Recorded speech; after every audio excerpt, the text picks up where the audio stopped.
আমার অনেক খিদে পেয়েছে। পান্তা রাখা আছে, খেয়ে নিস, তোর বাবাকেও পান্তা দিস। এই রোজ রোজ পান্তা খেতে কি আর ভালো লাগে নাকি? ঠিক কথাই কইছস রে মা। এই পান্তা ভাত খাইতে খাইতে আমার মুখটাও পয়সা গেছে। আমি কি করব বলো? আমি এই কচু শাক বিক্রি করে কোনো রকম সংসার চালিয়ে যাচ্ছি। তুমি সুস্থ হলে তখন ভালো মন্দ খাওয়া যাবে। আমি আর ওইসব খাইতে পারবো না। আমার মুখ দিয়ে আর এই পান্তা উঠবো না। থাক বাবা, যা আছে তাই খেয়ে নাও, নইলে তুমি আবার অসুস্থ হয়ে যাবে। চলো আমিও খাই। তোমরা খেয়ে নাও, আমি চললাম কচু শাক তুলতে। কিন্তু মা, বাইরে তো বৃষ্টি হচ্ছে, শাক কি করে তুলবে? সে তুলতে পারবো, এ নিয়ে ভাবিস না। তুমি টুনিরে সাথে করে নিয়ে যাও, টুনি ছাতা ধরে রাখবো নে। তাইলে আর তুমি অসুস্থ হইবা না বৃষ্টিতে ভিজা। জানোই তো আমি কাজ কামে যাইতে পারতাছি না, তার উপরে যদি তুমি অসুস্থ হয়ে যাও তাইলে তো আমগো খাওয়া দাওয়া সবই বন্ধ হয়ে যাইব।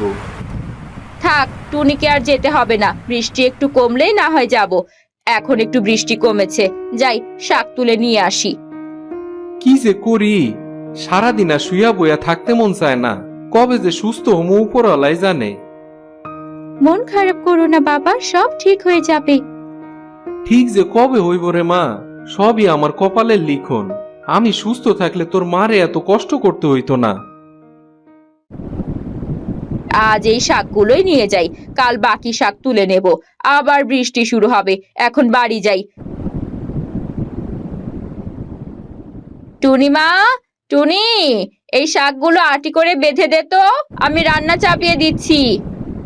ঠিক আছে মা। কি রে মা, কি করতাছস? এই তো বাবা, শাকের আটি বেঁধে দিচ্ছি যাতে করে মা হিসেব রাখতে পারে। হ, ভালোই তো।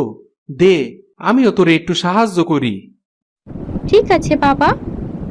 তুমি আবার ওই ঘর ছেড়ে এখানে আসলে কেন? তোমার শরীর খারাপ করবে যে। আমি এখানে ঠিকই আছি, আমার শরীর খারাপ করব না। তুমি আমারে কিছু খাইতে দাও। হ্যাঁ, আমি খাবার বেড়ে রেখেছি, তোমাদের ডাকতে এসেছি, চলো খাবে। হ চলো, টুনি চল, খাবার খায়া লই।